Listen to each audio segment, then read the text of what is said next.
Soma's baking and cooking থেকে সোমা বলছি। আজ আপনাদের সাথে শেয়ার করছি একটা ঘুগনির রেসিপি। ঘুগনি আমরা সবাই বানিয়ে থাকি, কিন্তু আজকে আমি এই ঘুগনিটার মধ্যে একটা স্পেশাল মশলা ব্যবহার করছি।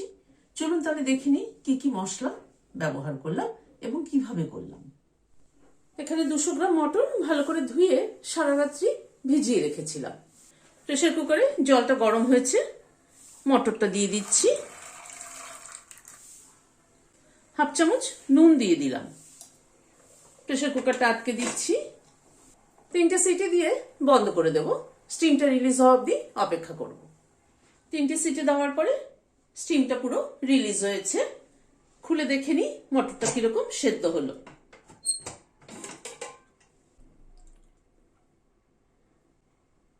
মটরটা কিন্তু পুরো সুসেদ্ধ হয়েছে, একদম গলেও যায়নি, আবার সুন্দর সেদ্ধ হয়েছে। কিন্তু ঘুগনিতে যে একটা স্পেশাল মশলা ব্যবহার করছি সেটা একবার দেখিয়ে দিই। খানিকটা চিনেবাদাম নিয়েছি, 1 চামচ জিরে নিয়েছি, 1 চামচ মৌরি নিয়েছি, 1 চামচ গোটা ধনে নিয়েছি।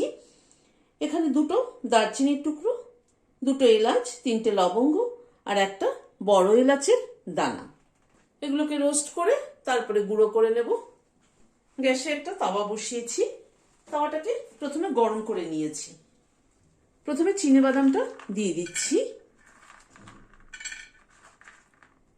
চিনেবাদামটা আগে একটু রোস্ট করে খোসাটা ছাড়িয়ে নেব।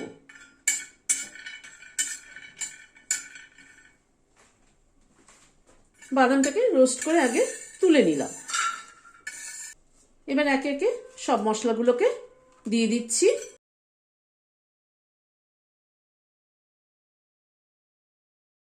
একটা শুকনো লঙ্কা সাথে দিয়ে দিচ্ছি।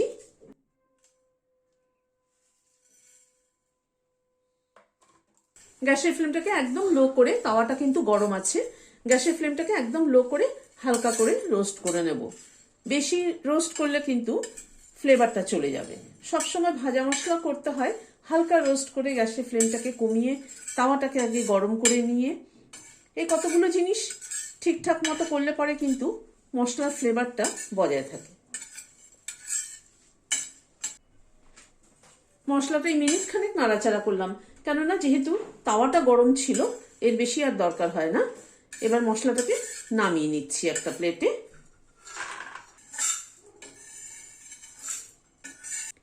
মশলাটা ঠান্ডা হওয়া অবধি অপেক্ষা করব, তারপরে এটাকে গ্রাইন্ডিং জারে দিয়ে গুঁড়ো করে নেব। গ্যাসে একটা কড়াই বসালাম, সরষের তেল দিচ্ছি। তেলটা গরম হয়ে গিয়েছে। এখানে 2টো আলু ছোট ছোট করে কেটে সেদ্ধ করে রেখেছি।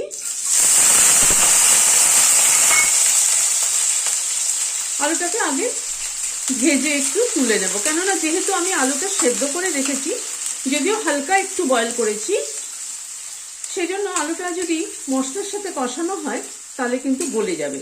আর ছোট ছোট করে কাটা আছে, সেই জন্য আলুটাকে ভেজে আগে তুলে নিচ্ছি।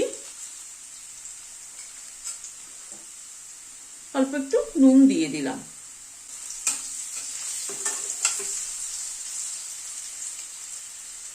আলুটাকে ভেজে তুলে নিচ্ছি।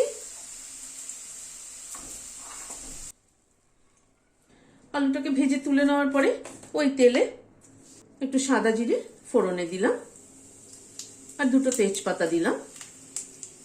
গ্যাসের ফ্লেমটাকে কমিয়ে ফোড়নটাকে একটু ক্র্যাক করিয়ে নিচ্ছি।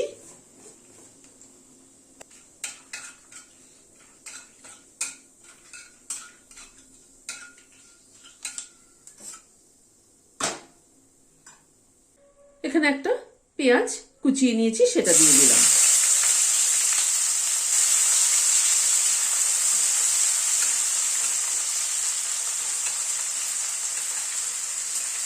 পেঁয়াজটাকে আগে একটু হালকা করে ভেজে নিচ্ছি, গ্যাসের ফ্লেমটাকে মিডিয়ামে রেখে।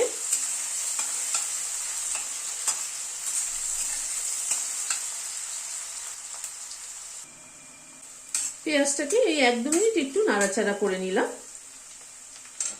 1 চামচ রসুন বাটা দিচ্ছি। রসুন বাটাটা দিয়ে আবার পেঁয়াজের সাথে একটু নাড়াচাড়া করে নিচ্ছি।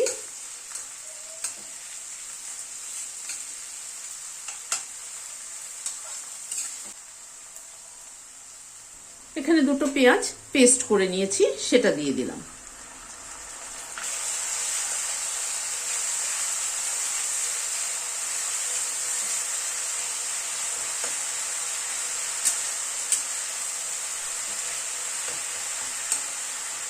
ঘুগনিতে কিন্তু দেখবেন মশলার পরিমাণটা কিন্তু ঠিকঠাক হওয়া চাই।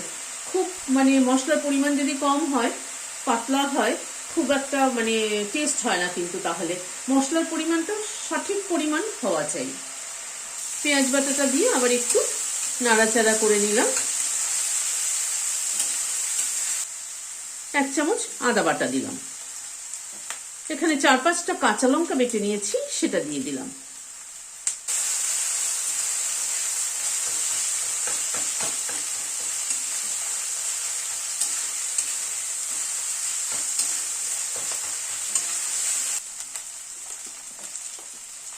এক চামচ কাশ্মীরি লাল লঙ্কার গুঁড়ো দিলাম। 1/2 চামচ হলুদ দিলাম। নুন দিলাম 1/2 চামচের একটু বেশি। জিরের গুঁড়ো দিলাম 1/2 চামচ। ধনের গুঁড়ো দিলাম 1/2 চামচ। সব মশলাগুলোকে একসাথে ভালো করে গ্যাসের ফ্লেমটাকে মিডিয়ামে রেখে কষিয়ে নেব।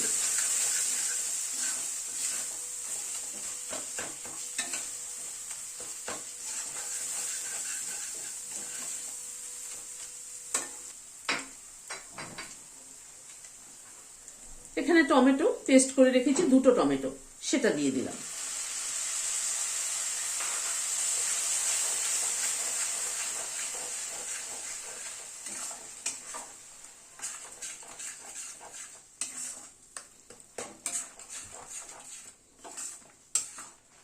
এবার ভালো করে সব মশলাগুলোকে একসাথে একটু সময় নিয়ে গ্যাসের ফ্লেমটাকে মিডিয়ামে রেখে কষাবো।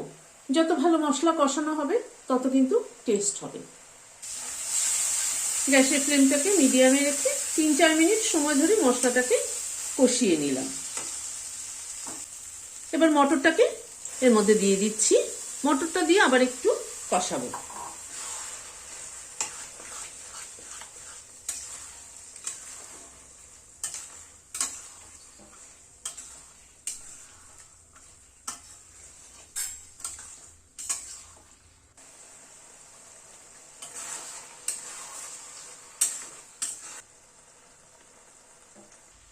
তিন 4 মিনিট সময় ধরে মটরটাকে আবার মশলার সাথে একটু কষিয়ে নিলাম। এবার মটর সেদ্ধর যে জলটা ছিল সেটা ব্যবহার করছি, সেটা দিয়ে দিলাম। আর আরেকটু গরম জল অ্যাড করে দিচ্ছি।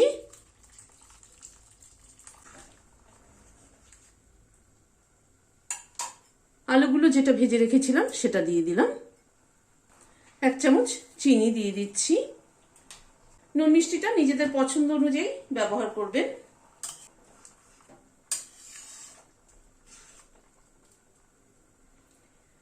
এবার একটু ফুটে উঠুক। ঘুগনিটা একটু ফুটে উঠলো। লাস্টে যে মশলাটা করেছি তার থেকে ছড়িয়ে দিচ্ছি।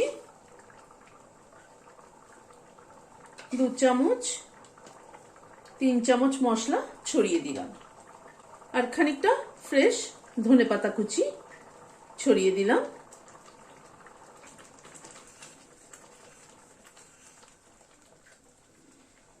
গ্যাসের ফ্লেমটাকে বন্ধ করে দিয়ে ঢেকে দিচ্ছি স্ট্যান্ডিং টাইম 5 মিনিট। এই ভাজা মশলাটা এবং ধনেপাতার ফ্লেভারটা অ্যাবজর্ব হওয়ার জন্য। রেসিপিটি ভালো লেগে থাকলে একটা লাইক এবং সাবস্ক্রাইব করার অনুরোধ রইল। আজ তাহলে এখানে শেষ করছি। দেখা হচ্ছে পরবর্তী ভিডিওতে। নমস্কার।